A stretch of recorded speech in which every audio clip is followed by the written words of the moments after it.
بسم اللہ الرحمن الرحیم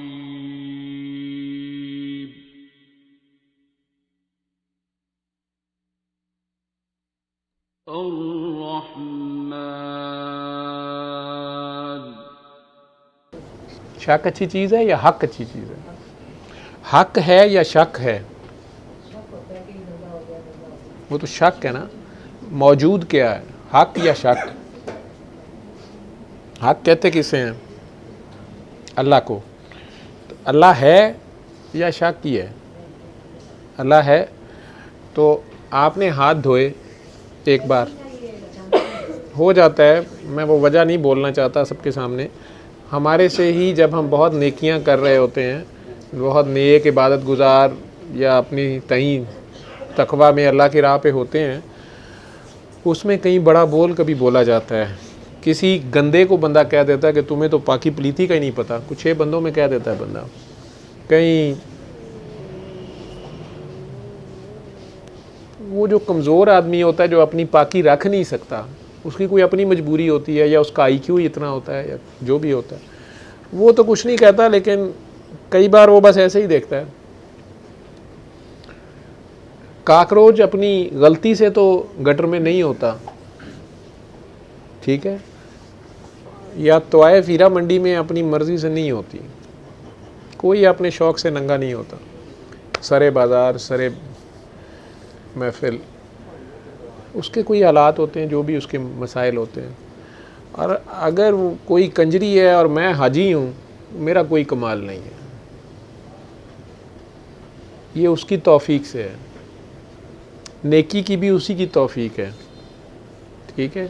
کسی کو وہ نہیں ابھی دے رہا، ہدایت وہ نہیں دے رہا، یا اس کو کسی ایسے حالات میں اس نے رکھا ہے، یا اس کی یا اس کے بڑوں کی کوئی غلطی ہے اور اس کا وہ ٹیسٹ چل رہا ہے یا مکافات عمل چل رہا ہے، ہم اس کو نہیں جانتے، تو کئی بار وہ کسی ماڑے کی ہاں ہمیں پکڑ لیتی ہے، ہم پھر ہر وقت پاکی کے چکر میں ہی رہتے ہیں۔ تو آپ جب ہاتھ دھوتی ہیں تو آپ کو پتہ ہے کہ ایک بار میں نے دھو لیے ہیں، ٹھیک ہے، تو سرکار دو عالم نے یا نبی پاک صلی اللہ علیہ وسلم نے اتنی پاکی نہیں کہی کہ ذرا سی جو آپ کو نظر نہیں آ رہی ہے اس کے پھر صابن سے دھوڑتے رہیں، کسی بھی عمل کے اندر جنونیت اختیار کرنے کو انہوں نے نہیں کیا، ہاں اللہ کی طرف سے آ جائے تو وہ اور بات ہے، مجذوب جیسے ہوتا ہے، میرے پاس بچہ ادھر بیٹھا ہوتا ہے، آج نہیں آیا یا یہ پہلے اس حالت میں تھا، یہ جو ابھی میرے تسمے کھول گیا جب تو ماشاءاللہ بہتر ہے، تو وہ تو اللہ کی طرف سے ہے، لیکن جو ہوش کے لوگ ہیں اور عالم لوگ ہیں جن کے پاس علم ہوتا ہے، جنہیں اللہ علم دیتا ہے، ان کا ٹیسٹ بھی اتنا بڑا ہوتا ہے، ان کو غلطی کی گنجائش بھی اتنی نہیں ہوتی، تو پھر وہی حالت ہمارے پہ طاری ہو جاتی ہے جب ہم کسی کو انڈرمائن کر دیتے ہیں۔ تو اس کا حل صرف 3 بار اللہ پانی کر کے،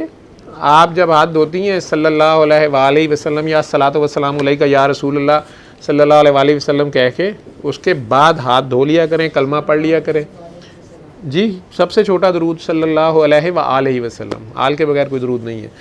چھوٹی سی چیز ہے، مولا علی کے سامنے یہی بات آ کے ان کی موجودگی میں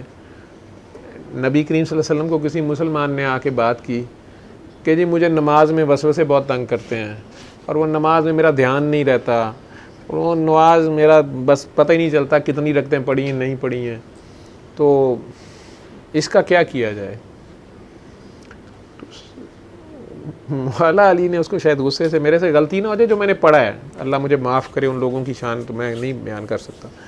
تو انہوں نے شاید ڈانٹ کے اسے کہا کہ یہ تم کس طرح کی باتیں کر رہے ہو، نماز میں دھیان نہیں رہتا، مطلب یہ کیا بات ہے، تم نماز پڑھتے کس کی، تم اللہ کو دیکھ کے نماز نہیں پڑھتے، مطلب کیا مطلب ہے، تم اللہ کے علاوہ تمہارا دھیان کدھر جاتا ہے؟ جوان تھے، 20-22 سال یا شاید اس سے بھی کم عمر تھی، تو سرکاری دو عالم وہ اور سہم گیا، ٹھیک ہے، جس طرح نصرت صاحب کہتے ہیں کہ میں نماز پڑھتا تھا، مجھے بتایا گیا نماز پڑھو جنت میں جاؤ گے، نہیں پڑھو تو دوزخ میں جاؤ گے، جب میں نے نماز پڑھتا گیا، جب میں کالج میں گیا پکا تھا کہ اب تو میں نماز پڑھتا ہوں جنت میں تو جاؤں گا ہی، پتہ چلا کہ نہیں نماز پڑھ کے بھی دوزخ میں جاؤ گے، تمہارے پائنچے اندر کو پتہ نہیں ٹرن کیے ہیں کہ باہر کو کیے ہیں، یا گٹا پورا ننگا کیوں کیا ہے یا کیوں نہیں کیا، ہر طرح کے مسلک کے لوگ ہیں نا سمجھ والے، ہاتھ چھوڑ کے پڑھی ہے یا ہاتھ باندھ کے پڑھی ہے، تو وہ جو اس طرح کا جو بیچارہ ڈرا ہوا بندہ ہوتا ہے وہ اور ڈر جاتا ہے کہ یار میں نماز پڑھ کے بھی جیل میں جانا ہے، میں نے کام ہی غلط ہو گیا، نماز ہی غلط پڑھی گئی ہے، تو وہ اور کنفیوز ہو جاتا ہے کہ یار اس سے تو نہ پڑھنے والے بہتر تھے، چلو اس میں یہ تو پکا تھا کہ دوزخ میں ہی جانا ہے، تو اس میں تو ابھی تو سرکار دو عالم نے مولا علی کو منع فرمایا، انہوں نے کہا علی ہو جاتا ہے، ایسے بھی ہوتا ہے. اب وہ جو اپنی نماز پڑھتے وہ اپنی نماز کے حساب سے، وہ کہ سرکار کس طرح یہ کہہ رہا ہے، مجھے لگتا ہے یہ ہمیں مذاق اڑا ہے، مطلب یہ نماز کا کیسے نماز میں دھیان کدھر، نماز ہوتی ہے اللہ کے لیے ہے تو پھر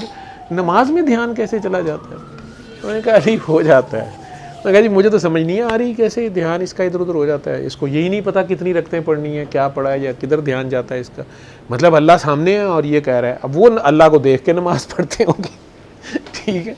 جیسے کہا جاتا ہے کہ ان کے تیر جسم کے اندر تھا تو وہ نکالنے میں تکلیف تھی، پھنسا بھی ہوا تھا، درد ہوتی تھی، تو انہوں نے کہا میں نماز پڑھتا ہوں اس وقت نکالنا مجھے پتہ نہیں چلے گا. وہ اپنی جذبی حالت میں، جذب و مستی میں، اپنی نماز کی یکسوئی میں، وہ اتنی یکسوئی میں پڑھتے تھے کہ انہیں تیر نکالنے کا پتہ نہیں چلا. ٹھیک ہے، اب یہ ہر ایک کو یہ حاصل نہیں ہے یہ چیز، ٹھیک، لیکن کئی لوگ ابھی بھی کر لیتے ہیں ایسے، یا اللہ انہیں اتنی توفیق دیتا ہے. تو لیکن اسی نماز کی حالت میں وہ ہیں، اسی نماز کی حالت میں ہیں، اور بلکہ اپنے معشوق کے پیچھے نماز پڑھ رہے ہیں، نبی کریم صلی اللہ علیہ وسلم کے پیچھے مسجد نبی میں شاید نماز پڑھ رہے ہیں، اور دروازے سے کسی سائل نے آواز دی ہے، ان کے پاس کچھ نہیں ہے، انگوٹھی ہے، اور رکوع میں ہے، وہ رکوع کی حالت میں ہے. تو اب یہ دھیان ان کا سائل کی طرف ہے، یہ عجیب بات ہے، ڈیوٹی کی طرف دھیان ان کا پورا ہے، اصل ڈیوٹی کی طرف. تو انہوں نے اپنی انگوٹھی ہے اور کچھ نہیں تھا، انگوٹھی اتار کے اس کو دے دیا، حالانکہ نماز پڑھ رہے ہیں. قرآن کی آیت آ گئی، ان لوگوں کے درجے اور ہیں، حالانکہ جو نماز پڑھنے والے باقی ہیں وہ کہیں گے یہ کیا کر رہا ہے نماز میں، اور وہ بھی حضور کے پیچھے نماز پڑھ رہا ہے، دھیان اس کا دروازے کی طرف ہے یا اس بندے کی طرف ہے اور انگوٹھی دینے کی طرف ہے. اللہ کی آیتیں آ گئی ان کی تعریف میں جو قیامت تک ان کے لیے ہیں، انہی نے یہ عمل اپنایا کہ جو رکوع میں بھی زکوٰۃ دیتے ہیں. ٹھیک ہے، جھکنے والوں کے ساتھ جھکو. اب یہ جھکنے والے پتہ نہیں کون ہے، تو جھکنا بھی نہیں آتا لوگوں کو. خیر، تو وہی کہہ رہے ہیں کہ یہ کیسے کہتا ہے نماز میں دھیان نہیں رہتا. جو میں نے واقعہ پڑھا ہے، اللہ جانے کتنا صحیح ہے، تو اللہ معاف کرے اگر اس میں کوئی غلطی میرے سے ہو جائے. اس میں سرکار دو عالم نے کہا کہ اچھا چلو یہ جو جبہ ہے نا میرا، یہ تم رکھ لینا، تم 2 رکعت نماز پڑھو پورے دھیان سے، تو یہ جبہ تمہیں دے دوں گا. ہو جاتا ہے دھیان. انہوں نے کہا آپ کہتے ہیں تو ہو جاتا ہوگا، لیکن میرے ساتھ ایسے ہوا نہیں، پتہ نہیں، مجھے نہیں سمجھ آ رہی. کیونکہ وہ حضور سے بحث تو کرتے نہیں تھے، لیکن اپنی لرننگ کے لیے وہ کر رہے تھے، ان کی جو سمجھ تھی اس میں. وہ انہوں نے نماز جب ادا کی 2 رکعتیں، جب انہوں نے سلام پھیرا تو سرکار دو عالم نے فرمایا کہ علی یہ جبہ دوں، لے لو. تو انہوں نے فرمایا نہیں، میں نہیں لینا. انہوں نے کہا کیوں علی کیا ہوا؟ انہوں نے کہا کہ میرا تو خیال تھا کہ میں 2 رکعتیں ساری پڑھ گیا ہوں پورے دھیان سے، لیکن یہ قعدے میں سلام پھیرتے پھرتے مجھے خیال آیا ہے کہ ساری نماز تو میں یہ سوچتا رہا ہوں کہ نماز تو میں دھیان سے پڑھ جاؤں گا، لیکن کاش آج کالا جبہ حضور کے پاس ہوتا. آج تو براؤن لیا ہوا ہے انہوں نے، تو کاش یہ کالا ہوتا نا، تو وہ میری نظر اس پہ تھی. تو ابھی سلام پھیرتے ہوئے مجھے خیال آیا کہ میں نے تو ساری نماز جبے کی پڑھ چھوڑی ہے، دھیان تو میرا جبے پہ رہا سارا، میرا دھیان نہیں رہا. تو وہ بڑے لوگ ہیں، صادق اور امین. ٹھیک ہے، سچائی نہیں تو چپ کر کے جبہ لے لیتے. سرکار کا جبہ ملنا چھوٹی چیز تو نہیں ہے، وہ بھی بھری محفل میں ایک قسم کی دلیل ہو رہی ہے، اپنا آرگیومنٹ ہارنا ہے انہوں نے. تو بندہ کہتا نہیں جی مجھے نہیں کچھ بھی ہوا، لیکن وہ علی ہے کل ایمان، انہوں نے بڑے آرام سے مان لی ہے کہ نہیں جی نہیں، میرا دھیان تو ادھر ہی رہا ہے. تو دھیان شیان ہو جاتے ہیں ادھر ادھر، وسوسے شیطان ڈالتا ہے. علم القرآن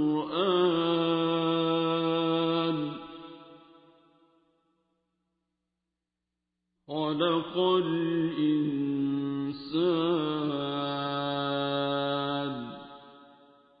علمه